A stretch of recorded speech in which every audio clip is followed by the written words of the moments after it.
포트가 19,900원, 땡처리 항공권 동남아 7만원.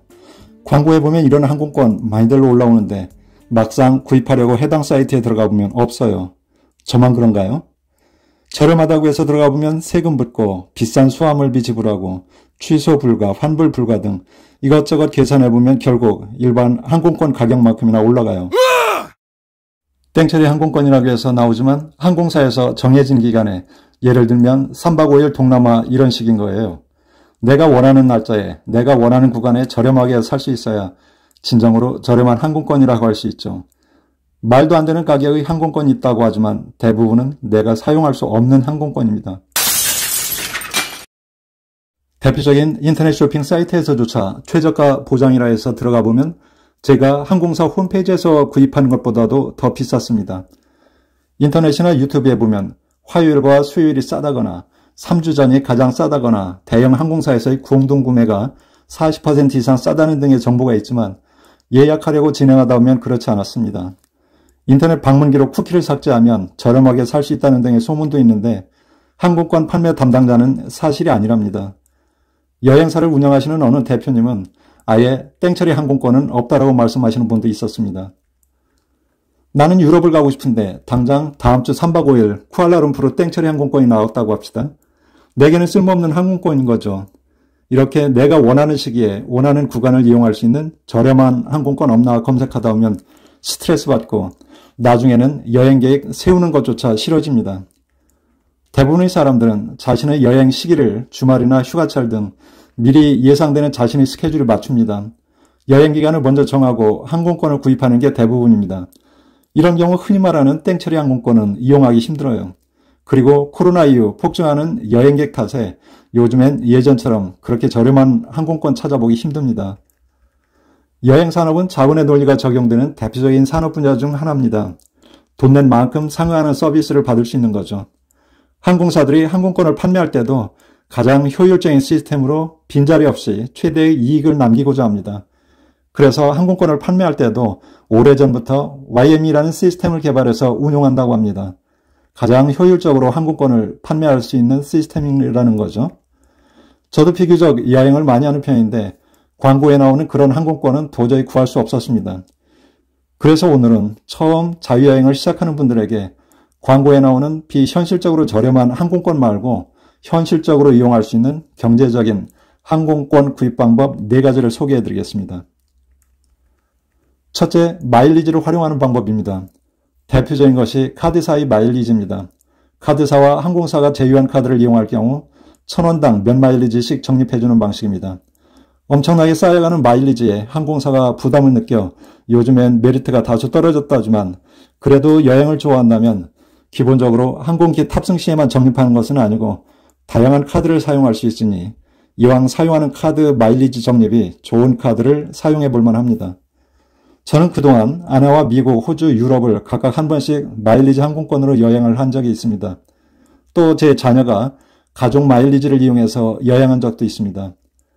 아시아나항공의 경우 통상적으로 1,000원당 10마일리지를 적립해 주지만 카드에 따라서 2마일리지, 통신사 요금 결제의 경우 1,000원당 8마일리지를 적립해 주는 경우도 있었습니다. 가족과 통합해서 적립하고 사용할 수도 있으니 좀 더 효율적으로 활용할 수 있습니다. 항공권을 구입할 정도로 마일리지를 적립하는데 시간이 좀 걸리지만 그래도 어차피 카드를 사용한다면 가족과 함께 통합해서 마일리지를 적립한다면 보너스 같은 느낌이 들었습니다.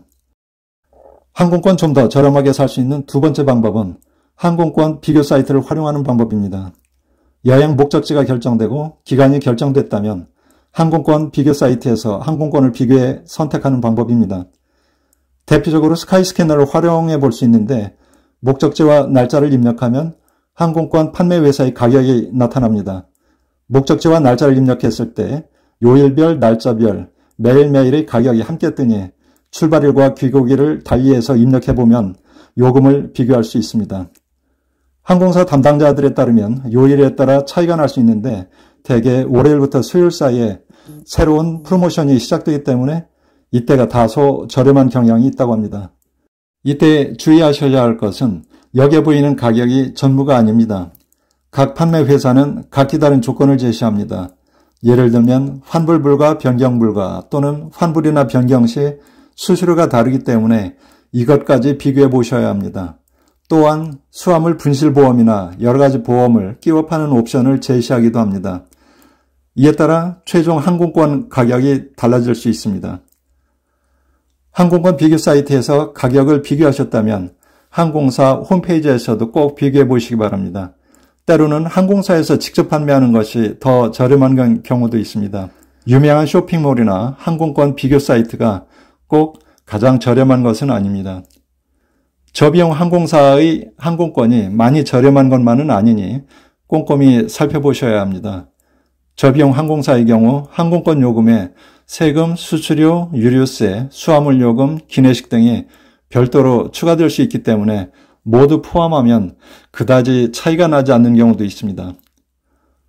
항공권을 좀 더 저렴하게 구입하는 세 번째 방법은 경유편을 이용해 보는 겁니다. 항공기는 중간에 기착해서 원하는 손님을 내리고 더 태울 수 있고 취향하는 노선을 좀 더 효율적으로 운항할 수 있기 때문에 항공권이 좀 더 저렴합니다. 시간적 여유가 있는 분이라면 경유하는 항공기를 이용하는 방법도 있습니다. 경유하는 항공기에는 중간에 기다리거나 환승해야 하는 번거로움은 있지만 시간적인 여유가 있는 분이라면 중간에 쉬어가는 긍정 마인드를 갖고 좀 더 저렴하게 구입할 수 있습니다. 때로는 스탑오버를 통해서 경유지를 여행하는 방법도 있습니다. 유럽으로 가는데 몽골 항공을 이용한다면 몽골의 울란바토르에서 스탑오버하면서 며칠간 몽골을 여행하고 유럽으로 가는 방법도 있습니다.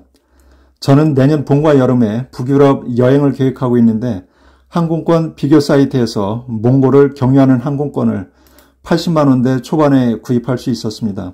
항공권 좀 더 저렴하게 살 수 있는 네 번째 방법은 불확실성을 기회로 활용하는 방법입니다. 또다시 발생해서는 안 되겠지만 코로나19와 같이 불확실성이 발생하면 대부분 위험하다는 생각에 여행을 기피하지만 상황을 잘 판단해 보면 기회가 될 수도 있습니다. 위기를 기회로 이용하는 거죠. 2022년 봄 아직 우리나라 사람들은 코로나로 여행을 부담스러워하던 시기였지만 유럽은 대부분의 제한이 해제되는 시기였습니다.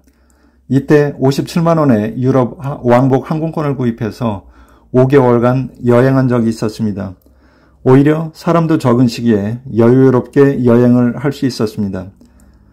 우리가 사는 세상 소소한 불확실성은 지구 전체적이든 국제적이든 언제든지 발생할 수 있지만 여행은 가능한 경우도 종종 있습니다. 여행하려는 나라의 경제적, 사회적 상황에 따라서 저렴하게 다녀올 수 있는 경우도 있습니다. 항공권 좀 더 저렴하게 구입하는 방법은 일단 여행 목적지와 일정이 결정됐다면 항공권 비교 사이트 공동 구매도 알아보시고요. 항공사의 홈페이지 자주 방문하시고 항공사와 카톡 친구 맺기, SNS 구독 신청하시면 도움이 되실 겁니다.